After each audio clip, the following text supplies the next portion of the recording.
नमस्कार, सभी दर्शकों का स्वागत है हमारे चैनल में। बांग्लादेश के पूर्व प्रधानमंत्री बेगम खालिदा जिया, इनका निधन हो गया और अभी जो न्यूज़ आ रही है उसमें ये पढ़ा हमने कि शायद जयशंकर जी उनके फ्यूनरल सेरेमनी में जाएँगे। बात ये है कि बांग्लादेश जिस तरह से आज या फिर 15 दिन से हम देख रहे हैं, लगातार जो है हिंदुओं के ऊपर, माइनॉरिटी के ऊपर अत्याचार करते हुए पूरी दुनिया को बता रहा है कि हम कैसे फंडामेंटलिस्ट बन गए हैं या रेडिकलिज्म चल रहा है। इसके बावजूद अभी भारत की तरफ से अगर हमारे परराष्ट्र मंत्री जा रहे हैं, तो स्वाभाविक रूप से सभी सर्वसामान्य मन जो हमारे भारतीय लोग हैं, उनके मन में तो प्रश्न उठेगा ही। लेकिन बांग्लादेश एक कैसे अभी बड़ा खतरा बन गया है, इसके बारे में हम चर्चा करना चाहेंगे और चर्चा के लिए हमने आमंत्रित किया है हमारे बहुत ही विशेष अतिथि जिनको अभी-अभी इंटरनेशनल टेडेक्स पे आमंत्रित किया था और वो बहुत अच्छा लिखते भी हैं, ऑथर है, बेस्ट सेलर बुक्स है उनके और साथ-साथ हम कैप्टन महेश भगुनी इस नाम से जाने जाते हैं। सर आपका बहुत-बहुत धन्यवाद, आप हमारे साथ जुड़े और ये ज्वलंत प्रश्न बन गया है सर, जिस तरह से बांग्लादेश हमारे लिए खतरा बन गया है। नमस्कार, जय हिंद। जय हिंद सर। इनफैक्ट बांग्लादेश की आज की मौजूदा हालत को समझने के लिए हमें कुछ तथ्यों को सामने रखना पड़ेगा। हम शुरुआत करते हैं 1971 से, जो कि भारत और पाकिस्तान का युद्ध हुआ और जिसमें कि पाकिस्तान को हमने हराया और साथ-साथ एक नए देश का जन्म हुआ, बांग्लादेश।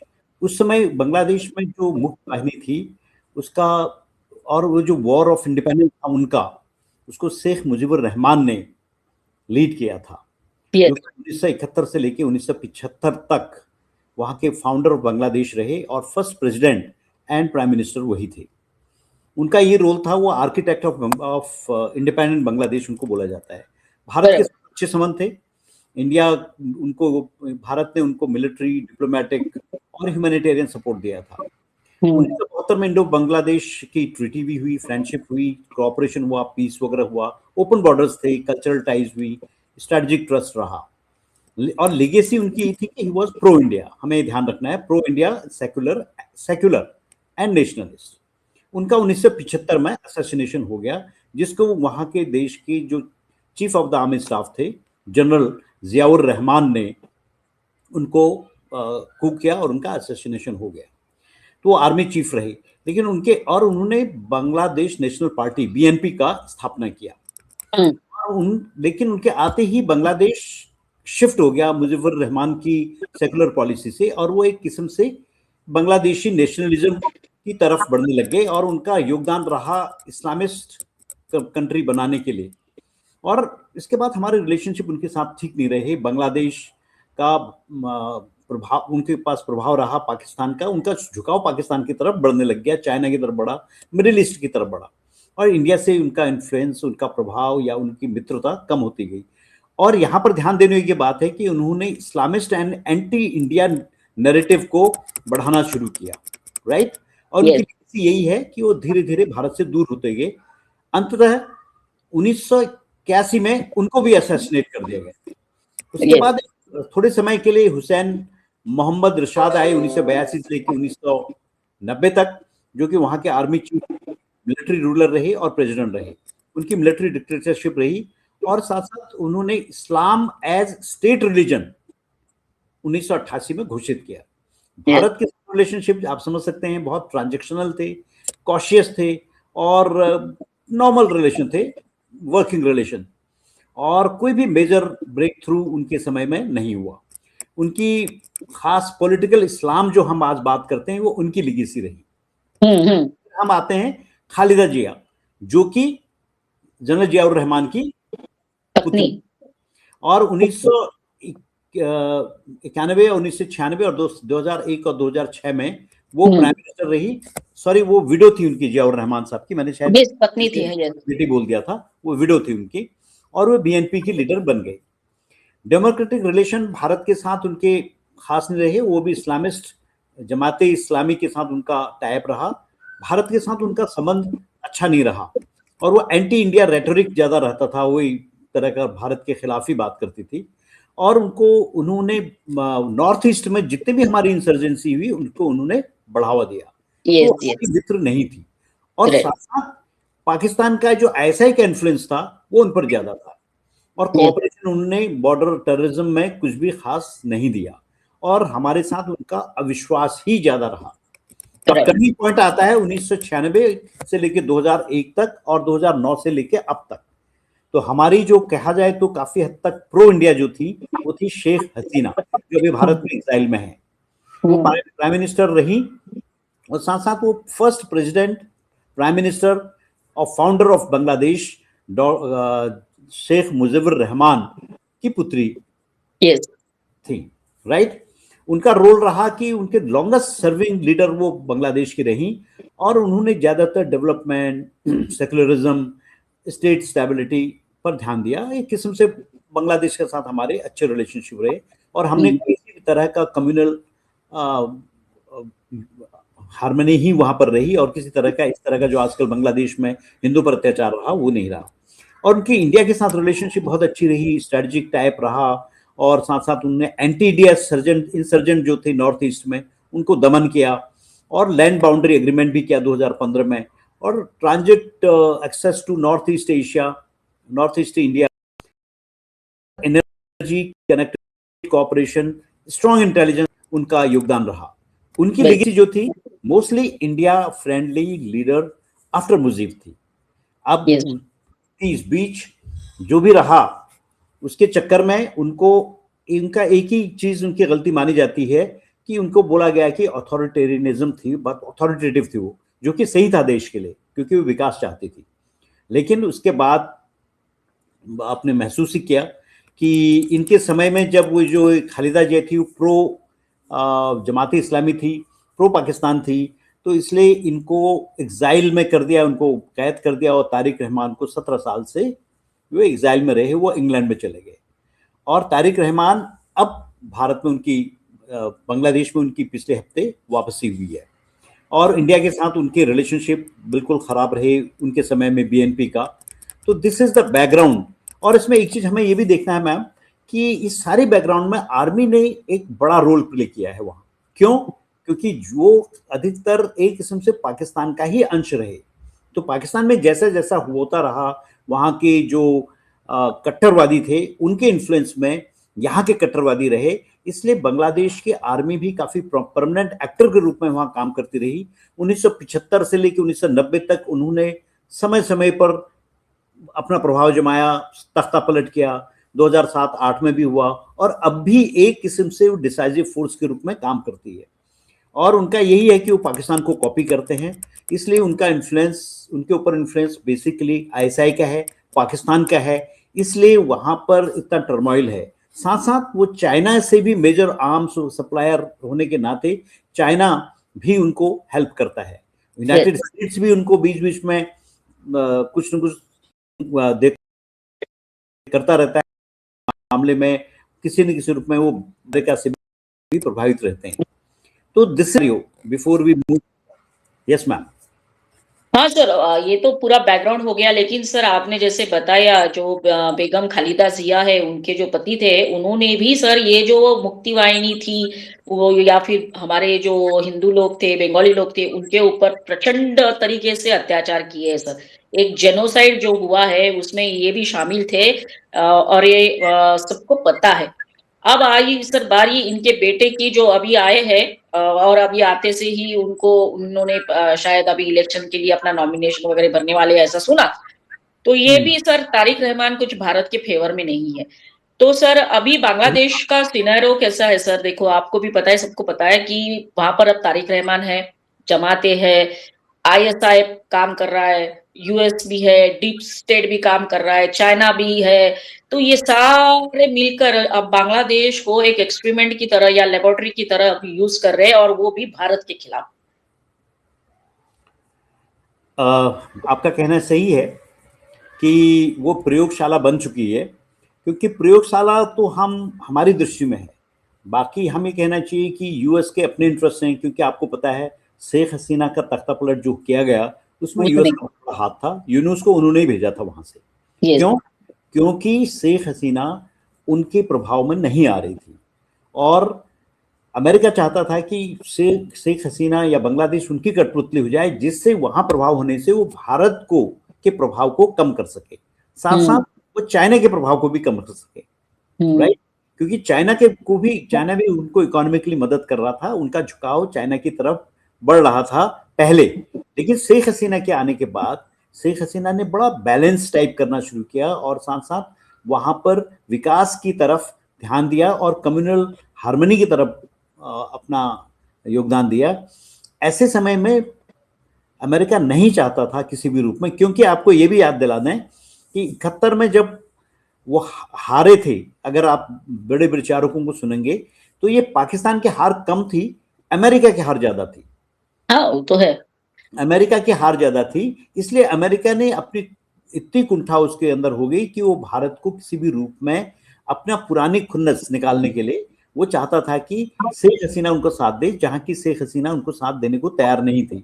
साथ साथ वो अपने बेसेस वहां बनाने को तैयार था पाकिस्तान, अमेरिका। और अमेरिका चाहता था कि वहां बेस होने से वो साउथ एशिया में और खासतौर से इस नॉर्थ ईस्ट की तरफ भी वो अपना दबदबा बनाए रखे। Yes. तो this was the reason. Second इसमें प्लेयर आ गया फिर पाकिस्तान, उसको आना ही है, क्योंकि उसके 93,000 फौजी हमारे यहाँ Surrender किया। डब्ल्यू थे। और साथ साथ अब since China is also player, क्योंकि चाइना चाहता है कि बांग्लादेश हमारी तरफ झुका हो, तो वो भी एक प्लेयर आ गया। और बांग्लादेश में इस दरमियान जब ये उथल पुथल हुई तो वहां पर पाकिस्तान के जो कट्टरवादी हैं उनका भी इन्फ्लुएंस रहा, और जमाती इस्लामी पूर्ण रूप से ये इस्लामिक भावनाओं को ध्यान देता है। यहां पर इन्होंने ये भूल गए कि बांग्लादेश को भारत ने आजाद कराया, वहां उनके लिए धर्म बहुत बड़ा है, वो इसलिए पाकिस्तान और अरब कंट्रीज की तरफ उनका झुकाव ज्यादा है। Yes. इसलिए इस बीच जो टर्मोइल हुआ उसमें शेख हसीना का तख्ता पलट हुआ और उनको भारत में शरण मिली। Yes. तो दूसरी बात ये है सर कि अभी जो है कट्टरपंथी वहां पर है, और अब अगर इलेक्शंस होते हैं और ऐसा माना जा रहा है कि जो खालिदा जिया की जो पार्टी है, तारिक रहमान जो है, उनको एज अ फ्यूचर लीडर करके अब प्रोजेक्ट करने का विचार है। लेकिन सर ये हम नहीं भूल सकते कि ये जो जमाते और ये सारे जो कट्टरपंथी है, ये नहीं चाहेंगे कि वो भारत के साथ संबंध बढ़ाए या भारत के साथ अच्छे रिलेशंस बढ़ाए। उल्टा ये भी हो जाएगा सर कि अभी बचे कुचे जितने भी माइनॉरिटीज है उनके ऊपर अत्याचार एज इट इज चालू रहेंगे, जैसे अब हो रहे हैं, क्योंकि अभी यूनुस सरकार तो कुछ करती हुए नहीं दिख रही है। बिल्कुल सही कहा आपने। यूनिस सरकार एक्चुअली बहुत ज्यादा प्रेशर में है अभी, क्योंकि यूनिस पूरे बांग्लादेश पर कब्जा करना चाहते हैं। वेरेस अब जब अमेरिका ने यूनिस पर प्रभाव डाला कि आप इलेक्शन कराइए जल्दी से, क्योंकि अमेरिका अक्सर प्रजातंत्र की रक्षा के नाम पर देशों में, कई देशों में वो हस्तक्षेप करता है। yes. उनको लगा कि जब यूनुस प्रभावशाली नहीं हो रहा है, उधर पाकिस्तान का भी प्रभाव बांग्लादेश में बढ़ रहा है, तो ऐसे समय पर अब नाउ अमेरिका ने तारिक जो है अभी तारिक रहमान खालिदा जिया का, उसको सपोर्ट करना शुरू किया। इनफैक्ट ये भी आईएसआई और अमेरिका का ही एक एजेंट है एक किस्म से, और वो किसी भी रूप में भारत के पक्ष में बात कर ही नहीं सकता, क्योंकि उन्हीं के समय में मैक्सिमम उनका झुकाव अमेरिका, पाकिस्तान और चाइना की तरफ रहा। भारत के प्रति उनका हमेशा रवैया बहुत खिलाफ रहा। yes, समय में जैसे आप कहते हैं कि जो वरी इंडिया चारों तरफ से इंडिया के प्रति, तो इंडिया की तो रणनीति चल रही है, right. इसमें चिंता की बात नहीं है। सर अभी मेरी बात ये है सर कि हमने ऑपरेशन सिंदूर किया और अभी भी चालू है, थोड़ी देर के लिए पॉज करके रखा हुआ है, तो पाकिस्तान वैसे भी थोड़ा क्या बहुत डरा हुआ है। तो अब इसकी तरफ से पाकिस्तान जो है वो हमें परेशान करेगा, क्योंकि हम जानते हैं सर वो जो फेमस डायलॉग है उनका, ब्लीड इंडिया 1000 टाइम्स, तो ये ध्यान में रखते ही वो काम कर रहे हैं। जैसे आईएसआई तो सक्रिय है ही, लेकिन अभी कितने सारे मिनिस्टर्स पाकिस्तान के यूनुस के साथ मिले, यूनुस भी जाकर आए, मिले, जो भी है। तो सर अभी हमारा जो मेन फोकस होना चाहिए, सॉरी टारगेट होना चाहिए, वो बांग्लादेश की बॉर्डर पे होना चाहिए। Yes, now you have brought up a very very important question. एक तो हमारा, जैसा हमने पहले बताया कि इसके समय में, खालिदा जिया के समय में, इन्होंने इंसर्जेंट्स को, नॉर्थ ईस्ट को प्रभावित करने की कोशिश की थी और उसको हमारे खिलाफ करने की कोशिश की थी। उस समय इनका इरादा ये था कि वो जो चिकन नेक है उसको हम काट दें, जिससे 7 सिस्टर्स को, जो हमारे नॉर्थ ईस्ट के 7 स्टेट हैं, उनको अलग कर दिया जाए। और बांग्लादेश में अभी नारे यही लग रहे थे, हाँ और सर। बांग्लादेश का एक कोशिश भी चल रही थी कि वो चिकन नेक को ब्लॉक कर दें, जिससे कि हमारा नॉर्थ ईस्ट हमसे अलग हो जाए। लेकिन हमें अभी लग रहा है ऐसा कि भारत चुपचाप है, लेकिन भारत की पूरी तैयारियां हैं। अगर आप गौर से देखें तो पूरी तैयारियां हैं, जिसमें भारत बांग्लादेश, पाकिस्तान और चीन तीनों से निपटने की काबिलियत रखता है। भारत की रणनीति जो है अभी 3 स्तरों पर चल रही है। एक तो सैन्य स्तर पर हम काफी स्ट्रांग हैं और किसी भी दिन पाकिस्तान को और बांग्लादेश को एक साथ निपट सकते हैं। तो सैन्य स्तर पर पाकिस्तान और चीन को निपटने के लिए 2 फ्रंट वॉर डॉक्ट्राइन पहले से हमारे पास मौजूद है, दोनों को हम ठीक कर सकते हैं। दूसरा, सीमाओं पर इंफ्रास्ट्रक्चर, मिसाइल क्षमता और नौसेना को हमने मजबूत ऑलरेडी कर दिया है और करते जा रहे हैं। ये सैन्य स्तर पर हमारी तैयारी है। साथ साथ आपने देखा होगा ऑपरेशन सिंदूर में हमने जो पाकिस्तान को नाकों चने चबाए और उसको घुटनों के बल ला दिया।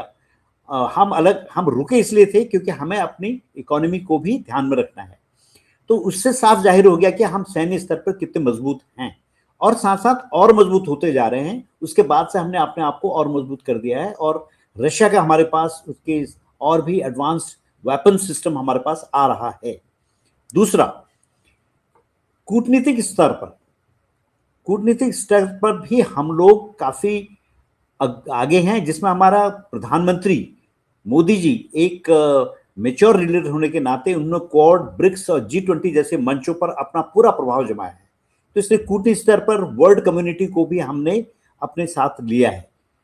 तीसरा, अमेरिका को भी हमने बिल्कुल विरोध में नहीं किया। अमेरिका हमारा लोहा मानता है। फ्रांस, रूस और जापान से हमारे सामरिक जो हैं वॉर लेवल के और उसके हमारे जो स्ट्रेटजीज हैं वो उसकी साझेदारी हो चुकी है। तीसरा, बहुत इंपॉर्टेंट, हम आंतरिक रूप से भी मजबूत होते जा रहे हैं। इकोनॉमिकली हमारे मेड इन इंडिया की जो चीजें हैं, सारी चीजें बन रही हैं, वो उसका रक्षा उत्पादन हम लोग कर रहे हैं, जिससे कि हम दिन दुने रात चौगुने स्ट्रांग होते जा रहे हैं। साथ साथ आर्थिक और तकनीकी रूप में भी हमारी शक्ति बढ़ती जा रही है। आपको पता है हम दुनिया की एक बड़ी उभरती हुई आर्थिक शक्ति हैं, लेकिन भारत रिएक्टिव नहीं है, प्रोएक्टिव रणनीति पर चल रहा है। और हम जानते हैं कि ये सारी चीजों पर हमारी नजर है और हमें पूरा पता है कि हमें क्या करना है, सिर्फ मौके की तलाश है। क्योंकि अभी हम अगर किसी भी रूप में कोई अग्रेसिव रूप लेते हैं तो हमें वर्ल्ड कम्युनिटी का भी ध्यान रखना है। प्लस आप समझते हैं कि जो जिस तरह की कम्युनिटी वहां पर है उस तरह की कम्युनिटी वर्ल्ड में और जगह भी है। तो किसी भी रूप में हम ये नहीं चाहते कि एक कमजोर मुल्क पर हमने आक्रमण किया।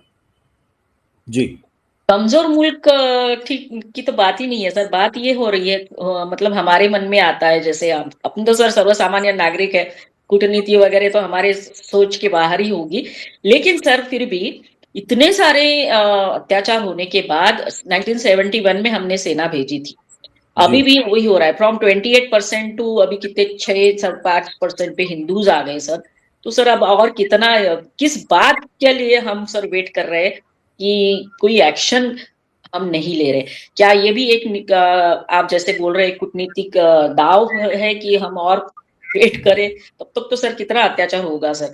तो ये भी एक सवाल है सर। दूसरा ये है सर कि अभी जैसे बिपिन रावत जी हमेशा कहते थे कि भारत 2.5 फ्रंट पे लड़ता है, अभी 2.5 नहीं है सर, अभी 3.5 फ्रंट हो गई है।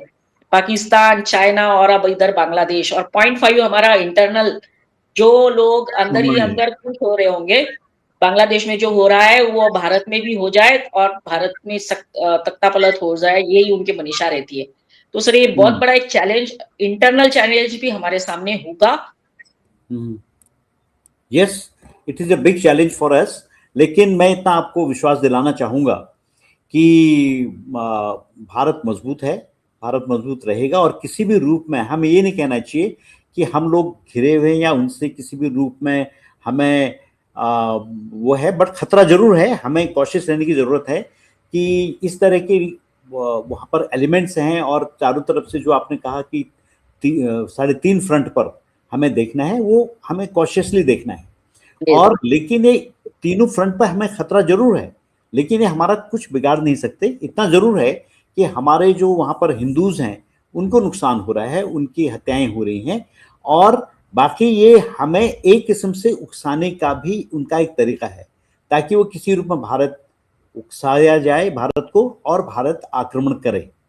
और मैं समझता हूँ कि आई थिंक अभी हमारे इसको बहुत पब्लिसाइज नहीं किया है। भारत अंदर ही अंदर तैयारियां इसकी कर रहा है, जैसा मुझे कुछ मिलिट्री लीडर से और बड़े बड़े लोगों से पता चला है। बल्कि 2-3 दिन पहले एक अफवाह भी उड़ गई थी कि भारत ने अटैक कर दिया है, लेकिन भारत ये खबर अभी पुख्ता करनी जरूरी है। लेकिन पीछे से पूरी तैयारी है कि भारत किसी भी समय चाहे तो बांग्लादेश को नक्शे से मिटा सकता है।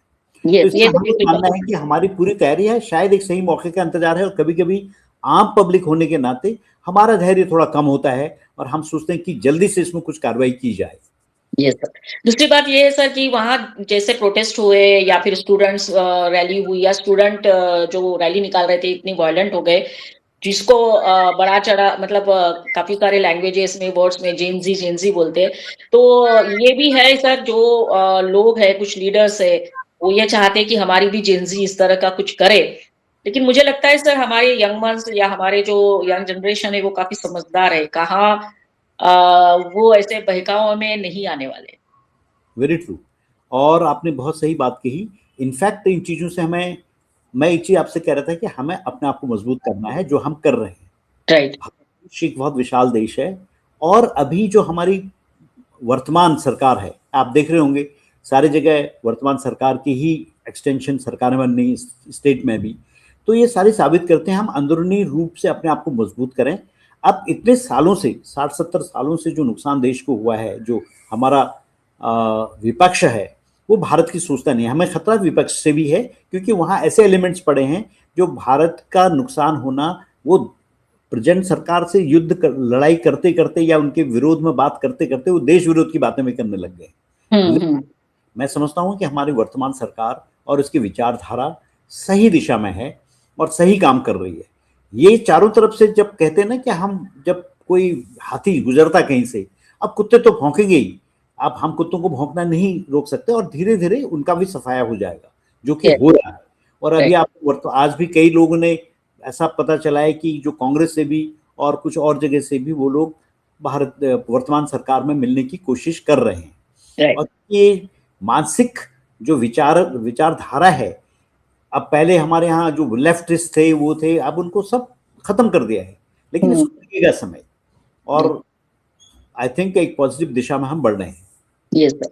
तो लास्ट में सर यही बात, अभी आते हैं लास्ट में, हम अगर बात कर रहे हैं अभी क्योंकि इतना अभी सब कुछ सामने आ रहा है, जिस तरह से घटनाक्रम बदल रहा है। पहले तो अभी जब मैं एक दो यंग जो हमारे आजू बाजू में है उनसे बात कर रही थी, तो उन्होंने यही बोला कि भारत एक्शन क्यों नहीं लेता इतने सारे मामले सामने आने के बाद।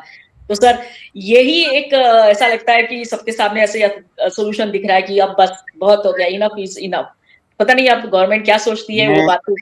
इस बार मैं ये कहूंगा मैम, आप हमें उदाहरण लेना चाहिए पहले की सर्जिकल स्ट्राइक्स पर, तब भी लोगों ने ये महसूस किया था। फिर ऑपरेशन सिंदूर हुआ, तो आपको याद होगा कि कब से शुरू हुआ था, 22 मई को घटना घटी थी, और हमने एक्शन आई थिंक 7 तारीख को लिया था, 7 जून को। तब तक लोगों के धैर्य की सीमा काफी मतलब खत्म होने वाली थी। हमें लगा भारत कुछ कर नहीं रहा है, या पूर्ण तैयारी के साथ, क्योंकि जो मैं समझता हूं कि किसी भी तरह का एक्शन लेने से पहले उसकी चारों दिशाओं में सोचना बहुत जरूरी है। फिर उसके बाद जो प्रहार हम करेंगे वो सचमुच का बहुत बड़ा प्रहार होगा, क्योंकि हम ये भी देख रहे हैं, जो मेरी समझ के अनुसार पाकिस्तान खुद टर्मोइल से गुजर रहा है, वो खुद ब खुद खत्म हो जाएगा। बांग्लादेश ऑलरेडी खत्म होने के कगार में है, हमारे हिंदुओं का नुकसान जरूर हो रहा है वहां पर। आप नोटिस करेंगे कि, वैसे मैं आज कहना चाहता हूं आपसे, आपको बहुत जल्दी खबर सुनाई पड़ेगी, ये मेरा कहना उचित है या नहीं, कि यूनुस को भी रास्ते से हटा दिया है, मतलब दुनिया से ही हटा दिया जाएगा, ऐसा आप पूरा उसका कहीं ना कहीं उसका असोसिनेशन हो जाएगा। दूसरी बात, जो तारिक है, जो उनका खालिदा जिया का बेटा है, उसने बोला I have plan, I have this plan, उसने वो भारत के पक्ष में नहीं बात करेगा, लेकिन धीरे धीरे उसको उसका भी वो भी ही will be cut to size. तो ये तो ऐसी सर इनकी परंपरा रही है, ऐसे तो देखा जाए पाकिस्तान में भी देखते हैं सर, ये एक जनरल आता है तो फिर दूसरे को वो हो गया, बेनजीर भुट्टो को भी उन्होंने मारा, मतलब इनका तो वो इतिहास रहा है, तो क्यों ना तो इसलिए बांग्लादेश में हमें भी। ज्यादा कुछ करने की जरूरत नहीं है, जो हाँ, करने की जरूरत है हमने ऑपरेशन सिंदूर कर लिया। अब हमें दूसरे ऑपरेशन सिंदूर की भी ऐसी बहुत बड़ी जरूरत नहीं आई है, क्योंकि अंदर से ही पाकिस्तान 3 फ्रंट पर वो भी घिरा हुआ है। वो घिरा है उधर, उधर बलूचों से घिरा हुआ है, उधर वो पख्तून साइड से घिरा हुआ है, उधर आजाद कश्मीर जिसको बोलते हैं वो, या पाकिस्तान ऑक्यूपाइड कश्मीर जो हमारा है, वहां से भी वो घिरा हुआ है। तो अंदर ही उसके टर्मिनल है। दूसरी बात, सिंध में भी कुछ विद्रोह हो रहे हैं। उन सारी चीजों देखिए पाकिस्तान खुद पर टूट जाएगा। दूसरी भविष्यवाणी में एक कि आने वाले समय में आपको शायद so called self styled field marshal, उसका भी शायद किसी न किसी रूप में अंत हो जाएगा। इसलिए भारत कभी कभी ऐसा है कि हम जो चीज खुद ही मरने वाली है, खत्म होने वाली है, वहां हम अपनी सैन्य शक्ति का क्यों इस्तेमाल करें। हाँ, हमने कोशिश की थी, बीच में उसको बताया था, उसको समन किया था उसके राजदूत को बांग्लादेश के, कि भैया कम करो, तब घबराया था। हमने उसकी वो वीजाज वगैरह कैंसिल किए थे दिल्ली में, और साथ साथ वहाँ प्रदर्शन भी हुआ था। तो उसके बाद ये यूनुस ने कोशिश की थी, यूनुस के हाथ में नहीं है, क्योंकि वहाँ कट्टरवादी इस कदर बढ़ चुके हैं। अब किसी एक हिंदू की हत्या हुई, मैं सपोर्ट नहीं कर रहा हूँ, हत्या हुई तो ये दुर्भाग्यपूर्ण स्थिति है, उसमें न तो भारत कुछ कर सकता है, न वहां की सरकार कुछ कर पा रही है। दिस मर्डर इज इतनी मास जब इकट्ठा हो गया, उसका एक ही तरीका होगा, स्ट्रेटेजिकली पॉलिटिकली उनको निस्तानाबूद करना। ये एक तरीका होगा जो भारत करने की तैयारी में है। और आज अगर हमारे विदेश मंत्री वहां गए हैं तो इट्स जस्ट कटसी, क्योंकि अभी कई देशों के लोग एक किस्म से ये हमारे दुनिया के फ्रंट पर, साथ साथ हमें बांग्लादेश की जनता, ये जो भी जनता खिलाफ है वो ज्यादा नहीं है, वो 10-12% ही जो कट्टरवादी हैं वही कर रहे हैं। वैसे आम जनता भारत का आभार मानती है, इसकी स्टडी हुई है, और जो ज्यादातर जनता है वो शांति चाहती है। इसलिए ये एक मैसेज भी कम्युनिकेट करने के लिए है खालिदा जिया के बेटे को, लुक हम आपको सपोर्ट कर रहे हैं। ये हमारे ख्याल से काफी हद तक ठीक है, जैसे हमने पाकिस्तान में भी किया कि हम जब भी वो परेशानी में थे मदद की थी पास्ट में। यहां पर भी अभी आपको पता होगा कुछ दिन पहले ये यूनुस ने क्या बदमाशी की कि इनको पाकिस्तान से चावल आना था, राइट, जो जितना रुपए आई थिंक 300 या 3000 कुछ मुझे नहीं पता है, उतने टन चावल जो था वो आना था इनके पास, तो उसने ज्यादा भाव में उससे खरीदा था, एंड भारत ने फिर कम भाव में उसके दिया। और एक बात मैं और बताऊं मैम आपको, कि जो हमारे दूरदर्शिता है कि अगर बांग्लादेश बहुत डिस्टर्ब रहता है, बहुत खत्म होने के कगार में है, उसका नुकसान भी भारत को है। क्यों? क्योंकि वहां की प्रताड़ित जनता, वहां की परेशान जनता, वो भाग के कहाँ जाएगी, वो हमारे बॉर्डरों को तोड़ के हमारे देश में आएगी। हम चाहते हैं कि पाकिस्तान भी स्टेबल रहे एंड बांग्लादेश भी स्टेबल रहे, बट इस कॉस्ट में नहीं कि हमारे ऊपर चढ़े हों। लेकिन हम चाहेंगे कि अगर ये दोनों स्टेबल हैं तो इनका फायदा हम ही को होगा। वहां से ये भाग के आने वाले रोहिंग्या और बांग्लादेशी शरणार्थी हमारे देश में आके हमारा हक और हमारा हक न लें, और साथ साथ हमारे देश में इंस्टेबिलिटी पैदा न करें और टेररिज्म में भी लिप्त न रहें। Thank you sir once again, आप हमारे साथ जुड़े, और हम दर्शकों को कहेंगे कि हमारा आज का वीडियो जरूर देखिए, लाइक करिए, कमेंट करिए, ज्यादा से ज्यादा लोगों तक शेयर करिए, और हमारे चैनल को सब्सक्राइब भी करते रहिए। जाने से पहले इतना ही कहेंगे सर, जैसे आपने कहा कि इनके ऊपर विश्वास तो नहीं किया जा सकता, हमने बहुत विश्वास करा था पाकिस्तान के साथ, और हमें हमेशा धोखा ही मिला है, अलग अलग युद्ध के इसमें, और बाद में आतंकवादी घटनाओं में जिस तरह से पाकिस्तान हमेशा शामिल रहता है। तो बांग्लादेश अभी जो एक बहुत बड़ा खतरा हो सकता है हमारे लिए, उसके ऊपर अब किस तरह से सरकार काम करती है उसको देखते हुए, ये तो आने वाला समय ही बताएगा। लेकिन वंस अगेन सर धन्यवाद, जय हिंद, वंदे मातरम। जय हिंद, थैंक यू, वंदे मातरम।